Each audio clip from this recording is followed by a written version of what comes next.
Assalamualaikum warahmatullahi wabarakatuh. Ya. Baik, malam hari ini kita lanjutkan kajian kita tentang kitab Bulughul Maram ya. Bulughul Maram. Terkait dengan masih pembahasan babul miyah ya, bab air. Ya, ini jujur saja saya belum baca banyak nih. Saya kirain masih malam Jumat itu. Jadi saya belum murojaah juga nih. Kita diskusi lagi ya mengenai terkait babul miyah, bab air. Ya, kemarin kalau nggak salah sampai hadis ke-12 ya. Kita flashback dikit lah ya. Ini buat mengingat-ingat kembali yang sudah berlalu. Ya, sebelum itu saya ucapkan terima kasih pada teman-teman mahasantri Asrama Putri ya, Asrama Al-Manar Universitas Muhammadiyah Jakarta, yang alhamdulillah pada malam hari ini kita kembali bisa melanjutkan kajian rutin ya, mudah-mudahan ini istiqomah ya, sampai akhir hayat ini. Sampai khatam ya. Kalau belajar itu ya sampai selesai, sampai khatam, sampai tamat gitu. Biar pengetahuannya juga khatam, tamat. Terima kasih pada Ibunda Nurlela sebagai pembina asrama kita sudah memfasilitasi tempat ini, dan juga teman-teman semuanya, ikhwan dan akhwat yang dirahmati dan dicintai Allah Subhanahu wa taala. Bismillahirrahmanirrahim. Kita lanjutkan dan kita flashback dikit tentang hadis yang ke-11. Ini setelah saya perhatikan dan saya baca-baca kembali, ini menarik ini ya, menarik mengenai masalah al-hirrah, al-hirratu, kucing ya. Salah satu hewan yang paling disenangi dan dicintai Nabi itu adalah kucing ya. Makanya teman-teman kalau ada kucing di rumahnya atau datang ke rumahnya, berarti Anda pertanda penyayang itu. Tapi kalau misalnya kucing malas gitu ya, mampir ke rumah atau malas datang menghampiri Anda, berarti hati kita termasuk hati yang tidak penyayang gitu. Ya. Ya gimana mau penyayang ya, hewan aja nggak mau, apalagi kalau orang mungkin susah ya. Hewan aja susah datang ke rumah kita, apalagi orang gitu. Hatinya lebih ini lagi tuh, punya perasaan lagi gitu. Ya. Nah, biasanya kucing yang di rumah kita itu kalau misalnya teman-teman memiliki ternak atau mungkin memelihara kucing, itu tidak masalah dalam Islam ya. Ini buktinya ya, bahwa Rasulullah SAW bersabda, wa an Abi Qatadah anna Rasulullah sallallahu alaihi wasallam qala fil hirrati. Ini Rasulullah bersabda mengenai hirrah, kucing ya. Innaha laisat binajasin. Sesungguhnya kucing itu tidaklah najis ya. Nah, kucing ya. Jadi berarti dari kulitnya, dari fisiknya secara luar itu tidak najis. Kecuali misalnya dia ada buang kotoran ya kan. Kan kotoran kucing itu sangat bau juga ya. Ternyata ya. Jauh di pojokan sana, aduh ini pasti pupnya kucing. Kan kita kok bisa tahu gitu ya. Itu berarti kan saking ininya ya, menyengatnya baunya gitu. Kalau kotorannya baik itu baulnya ya, pipisnya ataupun BAB-nya itu najis ya. Maka oleh karena itu kalau seseorang memelihara kucing, maka hendaklah dia menyiapkan suatu tempat spesial. Tidak boleh berkeliaran begitu aja. Khawatir nanti kalau kita mau sholat atau mau ini, pipisnya atau ininya berserakan gitu ya. Nggak apa-apa, boleh saja kita melihara kucing. Cuman kadang-kadang kan ya kucing itu juga tidak mengerti di mana dia harus ini gitu. Apalagi kadang-kadang ada juga kucing yang nakal itu. Mohon maaf gitu ya, ada yang kadang-kadang pipisnya sembarangan, kadang-kadang ada karpet, ada ini gitu kan, ada juga itu ya. Kemarin udah kita bahas. Ada juga mungkin kadang-kadang tiba-tiba makan habis itu muntah gitu ya, sembarangan gitu kan najis ya. Jadi kucingnya itu sendiri itu tidak najis. Tapi kalau misalnya dia itu ada kotorannya, pipisnya atau BAB-nya, maka itu termasuk pada perkara yang najis. Innama hiya minatawafina alaikum, karena sesungguhnya kucing itu biasa ya berkeliaran di sekitar kita gitu ya. Jadi kucing itu memang bervariasi model-modelnya, karakternya ya. Ada juga yang nakal, kadang-kadang tiba-tiba digigit itu jempol kita. Pernah itu saya ya kan. Digigit tiba-tiba gitu ya. Nah ini juga harus diwaspadai ya. Memang sejauh ini saya rasa tidak ada ya penyakit khusus kucing yang memang berbahaya seperti itu ya, anjing gitu misalnya, tidak. Tapi ya mungkin lebih ke inilah gitu ya, kepada kebersihan gitu ya, kebersihan. Ini yang pertama. Yang ke-12, wa'an Anas bin Malik qala jaa Arabiyyun fabala min ta'ifatil masjid fazajarahu an-nasu fanahahumun nabiyyu sallallahu alaihi wasallam qada baulahu amara nabiyyu sallallahu alaihi wasallam bi zanubin mimma'in fa uhriqa alaihi, muttafaqun alaihi. Ini dari Anas bin Malik ya, telah berkata Rasulullah SAW. Jadi ceritanya adalah datang seorang Arabiyun ya, ini Arab Badui lah ya, orang kampung lah gitu ya. Datang, kemudian tiba-tiba ya dia itu pipis ya. Pipis fabala fi ta'ifatil masjid. Dia pipis itu di pojok masjid. Kalau dulu kan di zaman Nabi itu kan masjidnya belum kayak kita kan. Kalau kita kan udah ada dindingnya, udah ada, mau masuk tuh ada pintunya. Kalau dulu kan paling dipagarin pakai pelepah kurma ya. Itu enak aja tuh, ada yang tadi orang kampung pipis aja di situ ya, di pinggirnya, di pojoknya.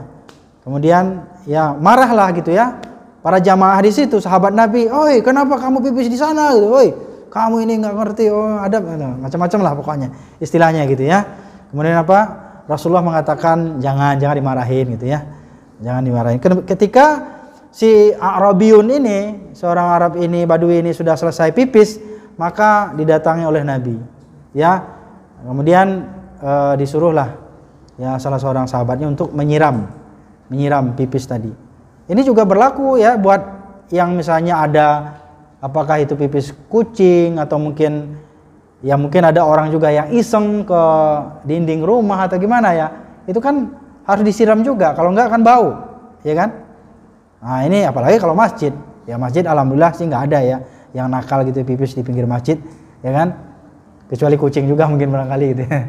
Tapi kalau ada orang yang memang iseng gitu ya, pipis atau kencing seberang tempat, maka harus kita cuci, harus kita siram. Makanya teman-teman itu sebenarnya kalau kita dimanapun gitu ya, baik itu sengaja pun tidak sengaja, kebelet atau tidak, sebenarnya memang dianjurkan kita itu untuk mencuci atau menyiram ya. Apalagi kalau memang di WC habis makan jengkol lagi gitu. Ya kan, itu bahaya kalau nggak disiram ya. Disiram sampai bersih ya.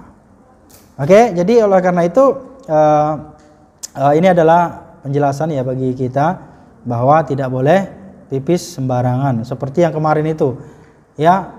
Ada beberapa adab kita itu buang air kecil atau air besar kalau misalnya di luar WC ya. Ada di tempat umum, misalnya di tempat yang terbuka, tidak boleh di tempat terbuka ya. Dilarang juga di bawah pohon, apalagi pohon itu pohon yang berbuah, misalnya pohon nangka, pohon rambutan, pohon mangga dan lain-lainnya, nggak boleh itu ya. Kemudian di tempat air yang menggenang ya, kemarin itu, ini flashback aja. Kemudian ada yang lubang di tanah itu, kemudian di ini gitu ya,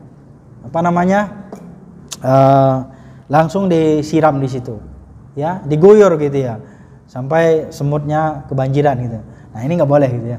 Nah itu seringkali kadang-kadang kan anak-anak yang nakal ya dalam tanda petik gitu ya, iseng sekali gitu kalau mau pipis cari tanah yang ada lubangnya gitu ya. Ini kan tidak boleh karena di dalamnya juga ada makhluk hidup gitu ya. Oke teman-teman. Nah ini yang berikutnya, wa an ibni Umar radhiyallahu anhuma qala Rasulullah sallallahu alaihi wasallam uhillat lana maitatani wa damani fa ammal maitatani fal jaradu wal hutu wa ammad damani fattihalu wal kabidu. Nah, ini di apa namanya? Dari Umar ya. Ibni Umar radhiyallahu anhuma telah bersabda Rasulullah SAW, dihalalkan uhillat lana maitatani wadamani. Jadi dihalalkan bagi kita ada dua, kemarin apa? Maitatah itu binatang yang mati lah istilahnya itu. Kalau bangkai kan enggak enak banget kedengarannya. Kalau bangkai itu kan udah identik udah bau, busuk dan enggak bisa dikonsumsi lagi. Meskipun maksudnya sebenarnya ini kan dua itu tadi kan. Dua yang hewan yang udah mati, maksudnya gini, ada hewan yang mati itu haram dimakan tanpa disembelih, ya kan? Nah, yang dimaksud di sini adalah ada dua hewan yang mati tanpa disembelih tapi boleh dimakan, seperti faljaradu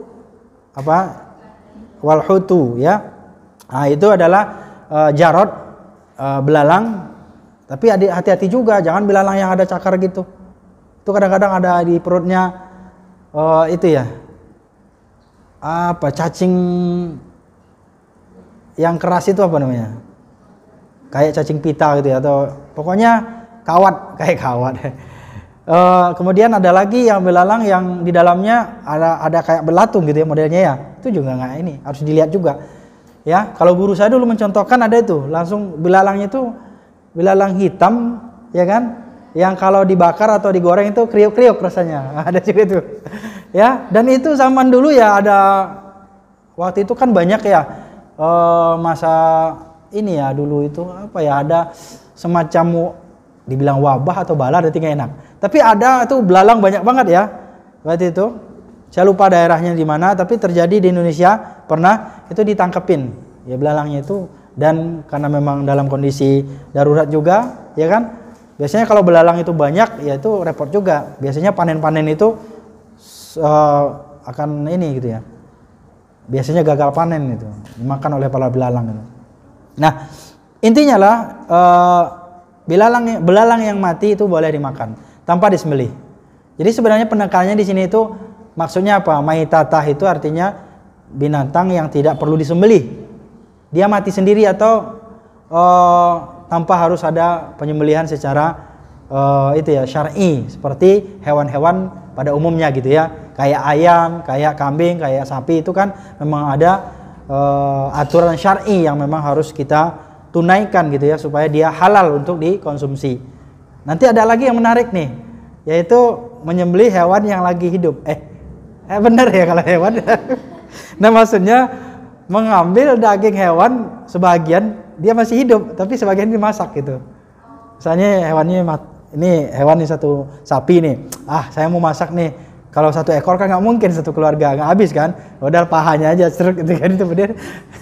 Tapi ada terjadi begitu. Nah nanti hadisnya juga ada. Ya unik sih memang. Dan itu kadang-kadang ada sih, emang ada, pernah terjadi. Dan itu pernah terjadi juga kasusnya di Indonesia gitu ya. Ada orang ya mungkin nggak tahu agamanya seperti apa, tapi yang jelas ada ya gitu sebagian golongan ya memakan sebagian hewan itu yang hewannya tidak sembelih, tapi cuman diambil sebagian dagingnya saja. Misalnya pahanya, biasanya paha itu kan yang gede ya, kalau pahanya di ini kan masih bisa hidup, yang lain gitu, kecuali lehernya yang potong, ya udah nggak bisa hidup lagi. Oke. Nah yaitu tadi belalang dan walhutu. Hutu itu kan ikan laut sebenarnya ya. Al-hut itu kan ikan laut. Hut itu kan sebenarnya ikan besar itu. Ya kalau dulu kalau nggak salah guru saya itu menjelaskan itu semacam ikan yang paus ya. Ikan paus juga enggak ya. Ikan yang besar lah, bukan anak-anak ikan gitu ya. Hut itu kan ikan besar itu. Ya. Jangan-jangan ini hut ini kalau bahasa Arabnya ikan paus itu ya. Tapi maksudnya bukan benar-benar pausnya, tapi ikan yang hidup di laut. Karena memang diidentik ikan di laut itu besar-besar, makanya digunakan hud. Kalau samak kan ikan biasanya ikan air tawar, samakun kan? Kan ada ikan itu namanya samak ya. Itu juga ikan artinya gitu. Nah, tapi biasanya sebagian berpendapat itu ikan-ikan kecil gitu. Kalau hud itu ikan-ikan besar. Jadi kalau mati misalnya ikan hiu misalnya ada yang mati, nggak apa-apa, boleh saja.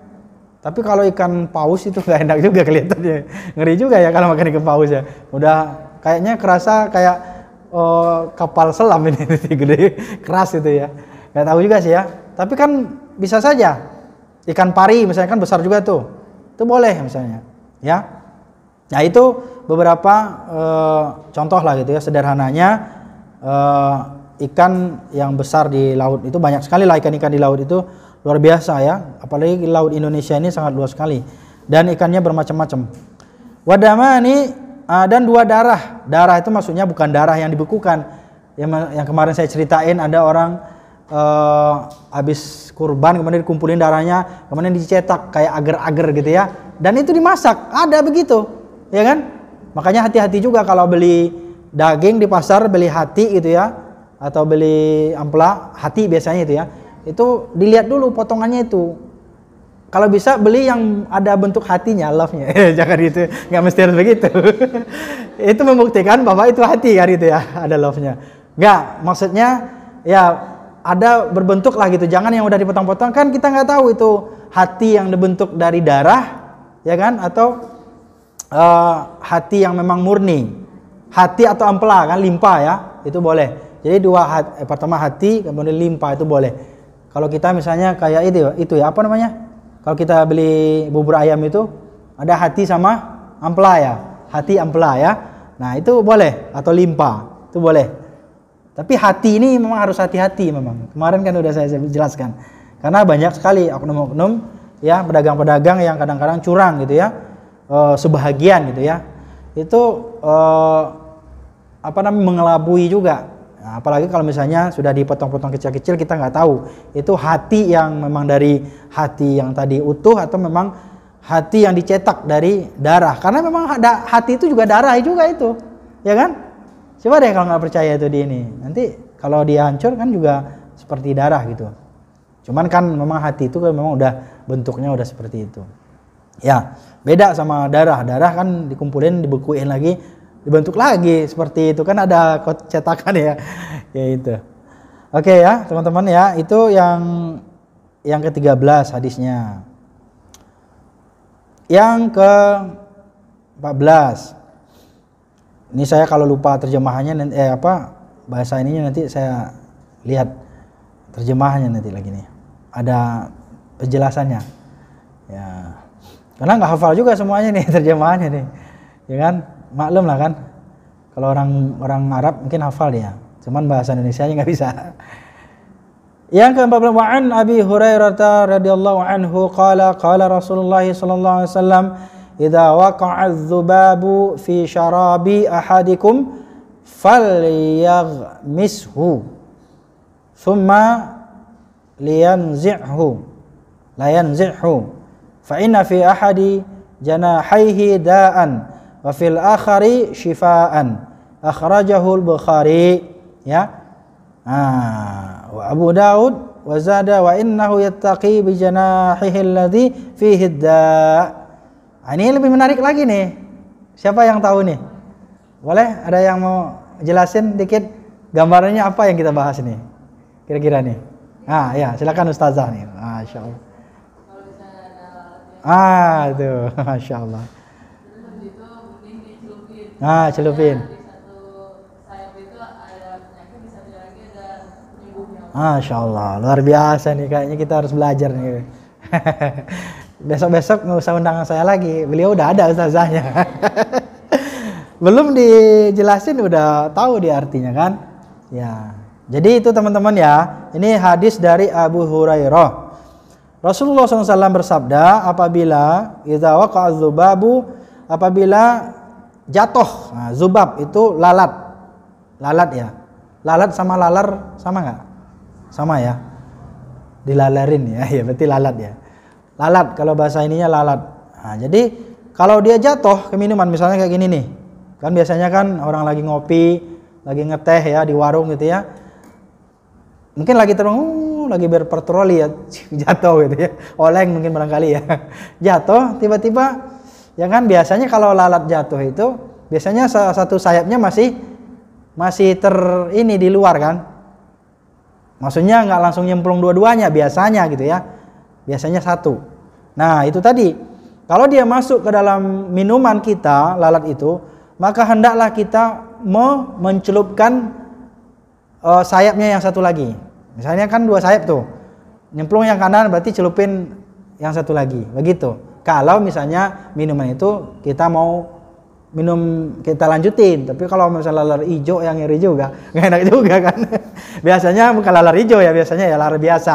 Karena kalau lalar hijau sepengetahuan saya menurut guru-guru penjelasannya itu tetap penyakit di situ, ya kan? Ini lalar yang normal nih, belum sampai hijau nih. Kalau hijau itu biasanya kan badannya keker ya. Itu agak ngeri ya, matanya juga gede ya. Tapi ini lalar yang biasa, ya kan? Ketika dia jatuh ke minuman kita dan ketika itu biasanya lalar itu sayapnya masih belum tenggelam dua-duanya, maka tenggelamkan itu. Tenggelamkan. Mau praktek nggak nih? Cari dulu lalarnya. Ya, tenggelamkan, kemudian udah. Kenapa itu kata Nabi?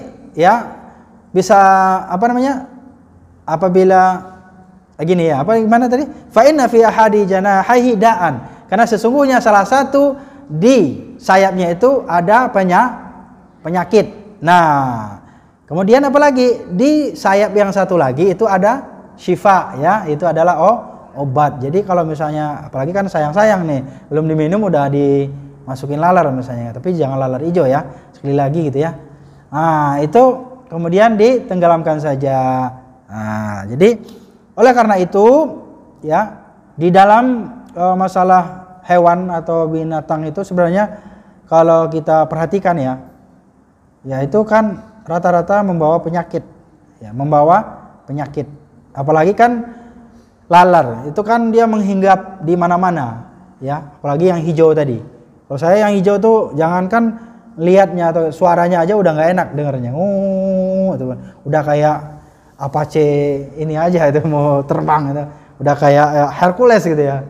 Ya, jadi oleh karena itu apabila ada lalar atau ini itu memang harus hati-hati kita. Ini teman-teman, kalau kita lihat makanan-makanan yang dijual juga kadang-kadang kan nggak steril ya, nggak steril dan nggak higienis.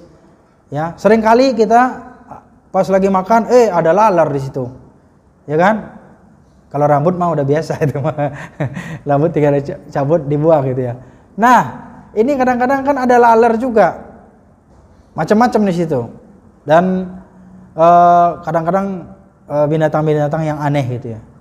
Dan paling ngerinya lagi itu ada kemarin itu saya lihat ini, mungkin udah hasil dari lalar itu ya, belatung ya, itu ngeri itu. Di luarnya seger buger aja, tapi ayamnya di dalam pas dibuka, ternyata ini. Maka oleh karena itu hati-hati. Ya, teman-teman misalnya jadi entrepreneur nanti bisnis bikin usaha kuliner, ya harus diperhatikan ya makanan-makanan itu. Apalagi kan ini berkaitan dengan kesehatan orang lain gitu. Kalau kita jualan dan orang lain sakit itu mengakibatkan orang lain ini, ya berarti terzalimi, berarti kita dosa. Maka perlu kita perhatikan. Nah, ini masalah lalat ya.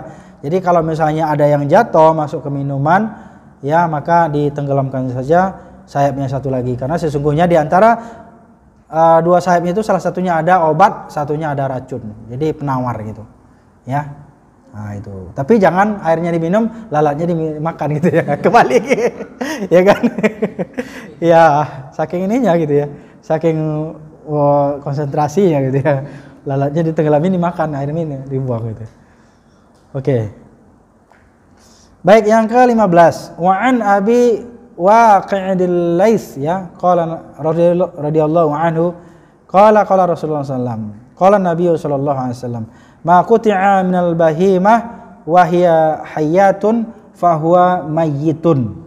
Akhrajahu Abu Dawud wa Tirmizi wa hasanahu wa lafzuhu lahu. Jadi ini yang ke-15 teman-teman, ini dari Abi Waqid Al-Lais ya. telah bersabda Rasulullah sallallahu alaihi wasallam, ya Rasulullah SAW bersabda, ma quti'a minal bahimah. Ini yang saya sampaikan tadi, ya. Apa-apa yang terpotong, atau yang dipotong.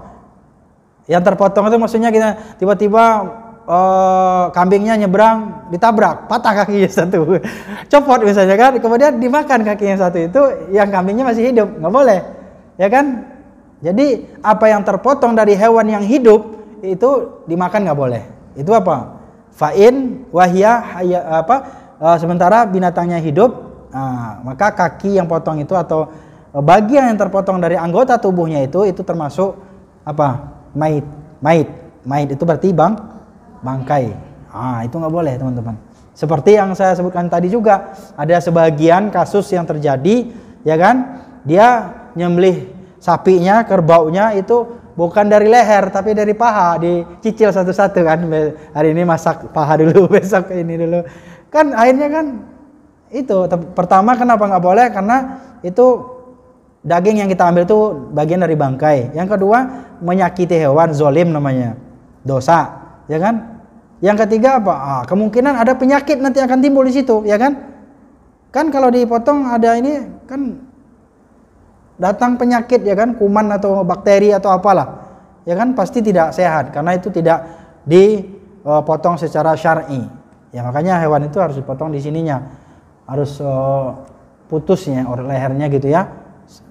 Dia 3 tuh, di tengah, di sini, ya kan? Nah, itu keluar, udah selesai, baru boleh dimakan. Tapi kadang-kadang ada juga ayamnya ketabrak, udah mati, dipotong lagi gitu ya. Udah mati, daripada nanti sayang katanya kan, akhirnya dimasak juga, bangkai juga, karena dipotongnya setelah mati. Ada begitu. Jadi masyarakat kita kan ada aja cara ngakal-ngakalin agama gitu ya, biar halal ya dipotong gitu ya. Potong cepet, padahal udah mati. Ini pasti panas. Ya iyalah masih panas. Ya kan habis ditabrak gitu ya. Masih ada ininya kan. Tapi kalau misalnya dia lari-lari udah tengkak apa namanya istilahnya itu? Udah sakaratul maut ya. Tahu aja dia sakaratul maut itu. Nah, kalau misalnya masih bernafas atau masih jalan atau masih lompat-lompat misalnya, itu mungkin nggak apa-apa. Tapi kalau ini udah diem karena memang alasannya masih panas aja gitu ya. Ya masih panas lah karena habis ditabrak ayam hidup awalnya tadi, kemudian mati mendadak, ya kan? Itu nggak boleh. Itu yang dinamakan tiren juga sih ya. Kalau misalnya mati karena penyakit ada juga ya. Mati karena tabrak ada juga. Karena dia merasa sayang gitu ya, kalau misalnya ini tidak makan gitu ya, atau tidak diambil. Ya udah, berarti dia termasuk kepada bangkai ya. Jadi bangkai nggak boleh dimakan.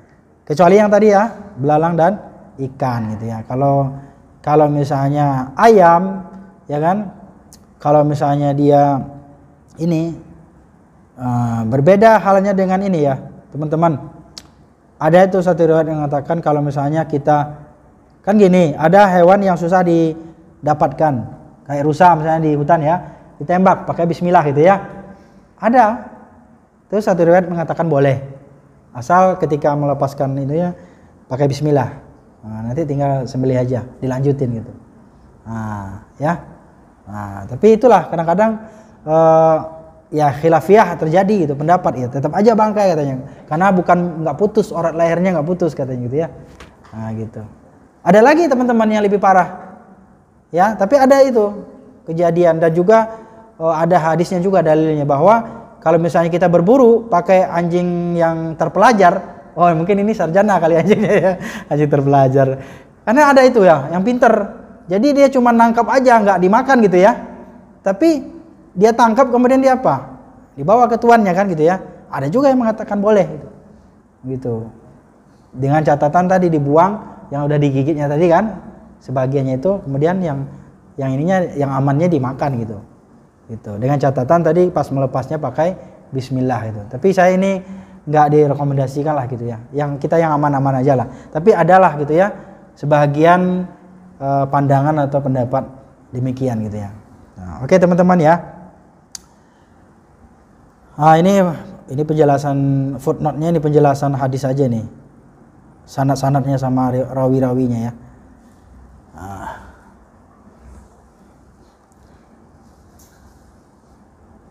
Oke.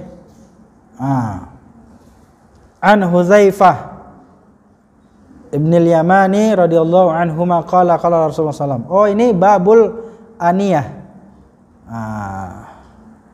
Ini bab tentang apa? Bejana, perkakas. Ini termasuk bejana juga, ya kan? Isinya enggak, luarnya aja.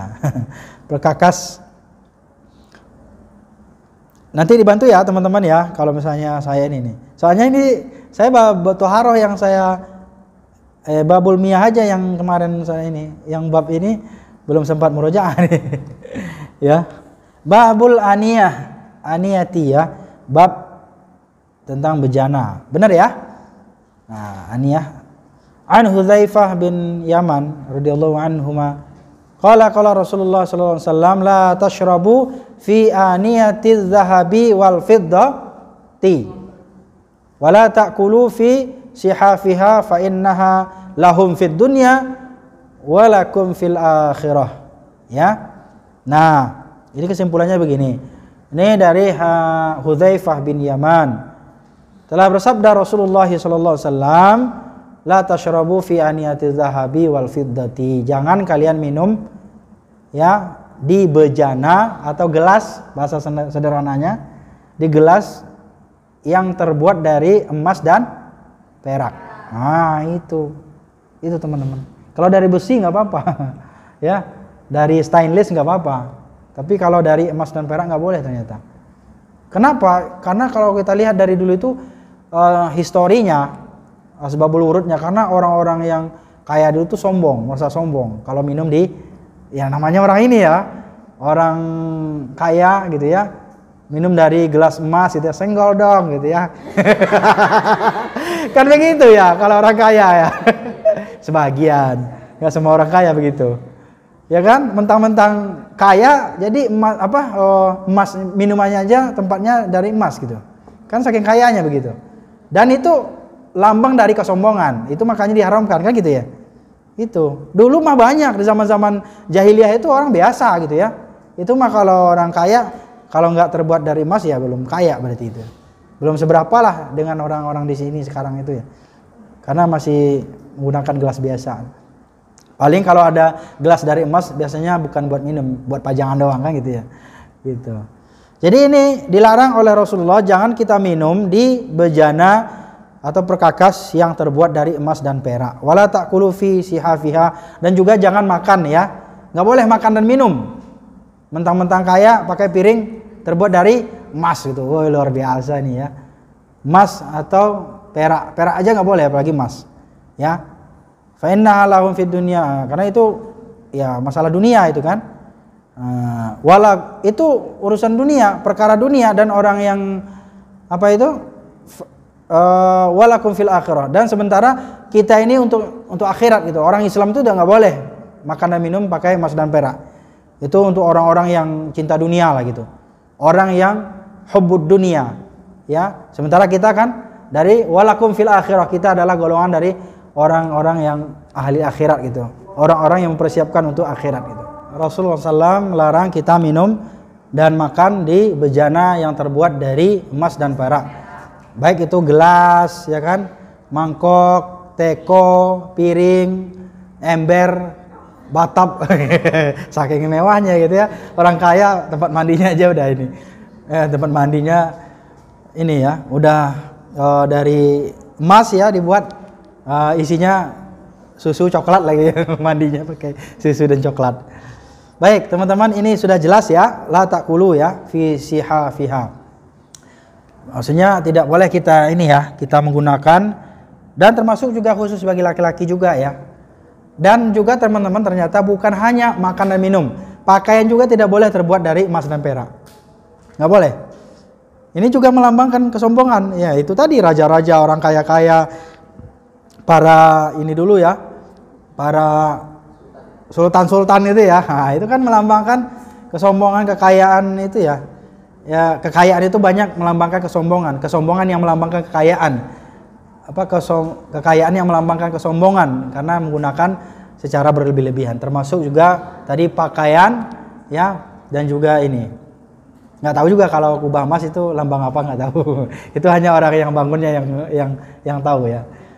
Almarhumah. Nah, yang 17, wa'an Ummi Salamah radhiyallahu anha qalat qala Rasulullah sallallahu alaihi wasallam alladhi yashrabu fi ina'il fiddati innaha yujarjiru fi batnihi nar jahannam. Naudzubillah. Jadi dari Ummu Salamah ya berkata, ia bersabda Rasulullah SAW yang bahwasanya siapa saja yang minum, dan ini termasuk cuma makan juga itu, fi ina'il fiddah ya, dari bejana perkakas yang terbuat dari emas tadi, terutama emas nih ya, innaha yujarjiru fi nari jahannam, sesungguhnya dia itu lagi ngaduk perutnya itu dengan api neraka gitu ya. Ya sama aja kayak pakai ini minum api neraka gitu loh maksudnya, dengan menggunakan bejana dari emas itu. Jadi sama saja kita memasukkan air atau mengaduk perut kita dengan api neraka gitu ya, atau memasukkan api neraka dalam perut gitu, macam-macam lah pokoknya. Intinya ini gambaran gitu ya, bahwa ancaman bagi orang-orang yang menggunakan gitu ya, yang melanggar syariat Allah gitu ya. Jadi nggak boleh ya, sama saja kita kayak minum dari api neraka begitu, saking nggak bolehnya gitu, saking dilarangnya gitu. Nah, ini ya teman-teman ya. Jadi yujarjir fi batnihi ya, memasukkan gitu ya, atau mengaduk ya. Jarjir itu kan mengaduk api neraka dalam fi batnihi, di perutnya gitu ya. Saking sedih saking sadis gitu ya. Saking sadisnya gitu. Jadi neraka jahanam itu ancaman bagi orang-orang yang menggunakan bejana dari fiddah tadi. Wa an ibni Abbas radhiyallahu anhuma qala Rasulullah sallallahu alaihi wasallam idza dubighal ihabu faqad tahura. Akhrajahu Muslim wa indahu al-arba'ah ayyuma ihabin dubigha. Ini dari Ibnu Abbas, telah bersabda Rasulullah SAW bahwa apabila dubighal ihab, dicamak ya, namanya dicamak atau disamak gitu ya. Disamak, bukan samak ikan maksudnya, dicamak gitu ya. Nanti dijelasin lah gimana cara mencamak itu. Kulit. Ada kulit nih misalnya, kulit itu akan dipakai misalnya kan. Disamak dulu, nggak langsung boleh dipakai begitu karena masih dalam kondisi belum bersih atau suci. Yuma ihabin dubigha. Jadi apapun kulit itu kalau mau dipakai itu harus disamak dulu, dicamak atau disamak. Nanti silakan dilihat di Google itu cara mensamak gitu ya. Itu sebenarnya dibersihkan ya, dibersihkan. Karena gini teman-teman, kenapa ini kulit itu penting disamak? Karena biasanya kalau orang-orang dulu itu biasanya kendiknya atau tempat minumannya kan itu terbuat dari kulit kan, terbuat dari kulit. Misalnya kulit onta, kulit kambing atau kulit apalah. Kalau orang Indonesia kan gini, supaya halal kulit biawak atau kulit ular atau kulit apa kan disamak katanya gitu ya. Nah, tapi tetap aja itu gini ya teman-teman, memang apapun kulitnya itu boleh, asal disamak itu boleh dipakai. Tapi kan dipakainya itu lihat dulu. Kalau dipakainya kadang-kadang kan untuk sholat misalnya kan nggak boleh juga. Kan tas-tas kita itu belum tentu itu disamak atau belum suci, belum tentu itu disucikan. Karena yang bikin kan orang non-Islam, nggak ngerti cara mensamak itu gimana caranya. Ya, jadi oleh karena itu kemungkinan besar banyak di antara perkakas-perkakas yang ada di sekitar kita itu, apakah itu ikat pinggang, tas gitu ya, mungkin kulit dari pegangan HP, casing HP yang ada kulit ininya, kan ada juga kadang-kadang dari kulit ya terbuat itu kan belum tentu juga ya dari hasil kulit yang sudah disamak gitu. Nah, cara mensamaknya nanti lihat aja di Google atau di lain itu akan kelihatan itu. Cara mensamak kulit hewan gitu supaya dia suci. Jadi nggak boleh langsung dipakai begitu aja. Ya. Nah, ini ada lagi yang menarik teman-teman. Nah, berikutnya kita sampai berapa nih? Dikit lagi ya. Wa an Salamah bin Muhabbik ya. Qala Rasulullah SAW, dibaghu juludil maitah tuhuruha. Jadi mensamak kulit. Dibaghu juludil maitah. Jadi ada hewan yang mati kemudian disamak. Ya, nanti ada hadis lanjutannya itu. Ketika Rasulullah SAW itu berjalan, kemudian dia melihat seekor lagi syatin ini bisyatin ya jurunaha. Kemudian apa? Rasulullah itu memerintahkan para sahabatnya tuh ambil tuh, ya kan? Kan ada nih, misalnya satu ekor kambing yang mati. Kemudian Rasulullah menyuruh mengambil kulitnya, ya. Kulitnya boleh dipakai kalau misalnya telah disamak tadi. Nah, gitu teman-teman. Ini berkaitan dengan hadis yang 20 ini, ya. Marra Rasulullah SAW bisyatin yajurrunaha faqala law akhadtum ihabaha faqalu innaha maitatun yutahhiruhul ma'u wal qarazu. Jadi silakan kalau misalnya mau diambil kulitnya kemudian disamak ya dengan air yang bersih, dengan air yang suci. Maka kulit itu boleh digunakan, boleh dipakai. Apalagi kan zaman-zaman dulu kan orang kalau mau apa kan buat selimut juga ya, buat baju gitu ya. Apalagi kan kalau bulu kulit domba itu yang ada bulu-bulunya kan itu tebal banget untuk menghangatkan gitu ya. Nah itu. Jadi oleh karena itu caranya harus disamak dulu, dibersihkan dulu. Nanti ada, coba silakan dicari nanti cara mensamak kulit hewan. Nah, dikit lagi nih. Nah, ini menarik nih. 21 aja ya sampai 21. Wa an Abi Sa'labah al-Khushani ya qala qultu Rasulullah sallallahu alaihi wasallam, saya suka belibet nih. Rasulullah sallallahu alaihi wasallam, kalau pelan benar dia. Inna bi ardi qaumin ahlil kitab afa na'kulu fi aniyatihim faqala la ta'kulu fiha illa an la tajidu ghairaha faghsiluha wa kulu fiha muttafaqun alaih. Ini lanjutan juga nih ya. Ini yang pernah saya sampaikan juga bahwa kita tidak boleh menggunakan atau memakai bejana bekas orang non Islam, non Muslim. Apalagi misalnya ini ya kan ada acara kemudian dipakai bejana kita dipinjam gitu ya untuk acara mereka. Ya. Atau misalnya bekas acara mereka, acara Natalan atau kita pakai misalnya gitu ya, nggak boleh juga ya. Termasuk juga mohon maaf nih ya, kue-kue Natalan atau acara-acara mereka ya kan dikasih gitu ya, nggak boleh juga.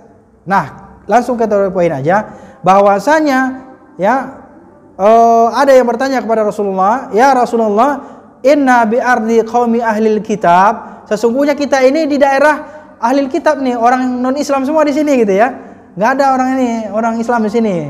Jadi kalau kita mau makan atau minum gimana caranya, kata sahabatnya kepada Rasulullah kan gitu ya. Nah, kemudian apa? Faqala la ta'kulu fiha, jangan engkau makan di situ. Nggak boleh menggunakan bejana atau perkakas orang non Islam, non Muslim, illa alla tajidu ghairaha, kecuali engkau nggak bisa lagi mendapatkan yang lain. Tapi ingat, faghsiluha wa kulu fiha. Tapi dicuci dulu, dibersihkan dulu. Kalau bahasa lainnya mungkin ya itu tadi, ada pendapat mengatakan disamak dulu. Karena mohon maaf nih, dalam hadis lain dikatakan sesungguhnya orang kafir itu adalah najis kan gitu ya. Termasuk juga bejana yang dia gunakan. Kalau misalnya najis berarti kan wajib kita samak terlebih dahulu. Kita bersihkan dulu dengan air yang suci. Airnya juga dari mereka. Bejana yang tempat airnya bingung lagi nanti ya. Apakah suci atau tidak gitu ya. Biasanya kan ada sumur ya.